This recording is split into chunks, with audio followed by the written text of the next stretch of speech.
Rejection is January. It is saying you want to learn more, see more. It is a cold silence, a snowy absence, wind chills in Toronto parks, frostbitten fingers and crying into the night for being unheard, invisible, to those who nurtured you. It is desperate calls back home, nightmares of lost warmth, and the shade of the gulmohar tree under which they sit and sip their chai and declare their verdict. And you remain in your depth. Winter. Tangles of woodland outside the dirt-streaked window. How different they are, these little patches of wild, from the sprawling forests I've come from. How easily they fit into the grooves of my memory. These motorways that carve up the country, pulsing like arteries. The play parks with their multicoloured metal. Tired-looking news and booze corner shops selling dusty sweets. Chalky refreshers, pulling wine gums. The same ones I'd buy with change after school. They are the hallmarks of home. January is nostalgic, and I am relenting. Is April. It shows you hope, a call from across the ocean that comes with a letter.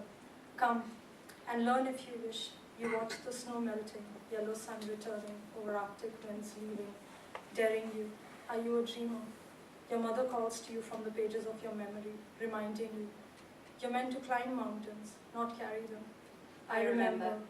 The early evening blooms, the colour of blood smoking through water. Kisses the roofs of terraced houses like a proud parent.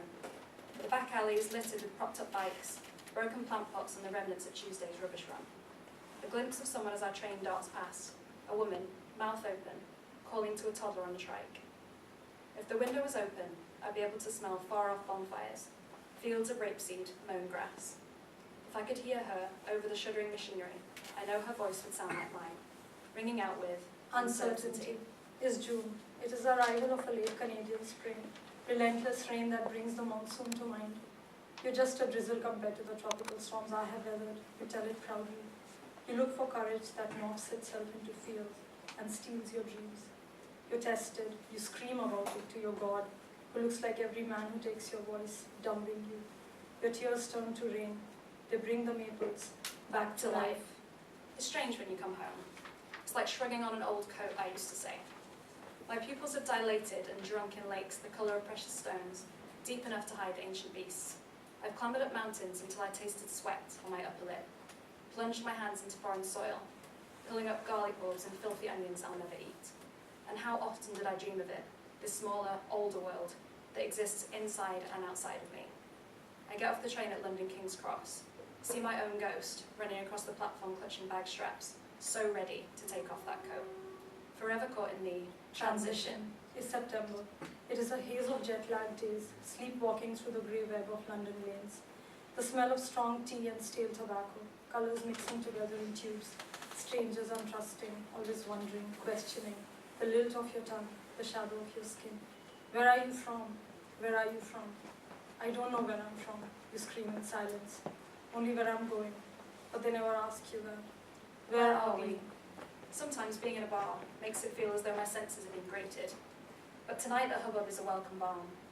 I let it wash over me like gold, being poured into cracks, making me whole. What's the word in Japanese? Kintsugi. Once something has been broken, it can be made more beautiful, but only once it knows it's been broken. To travel is to always be falling. It's November.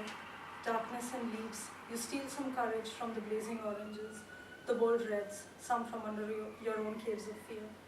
Words begin to fall too.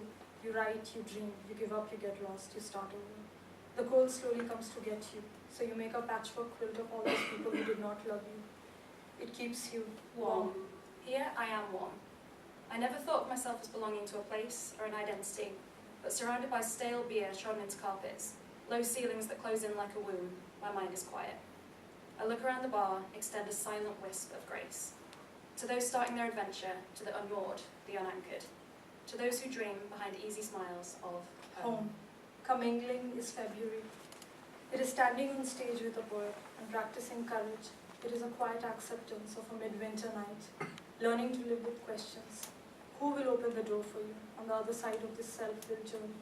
It is pulling yourself back here, now, you and me, a young knight in an old city, silent revolutionaries, and poetry.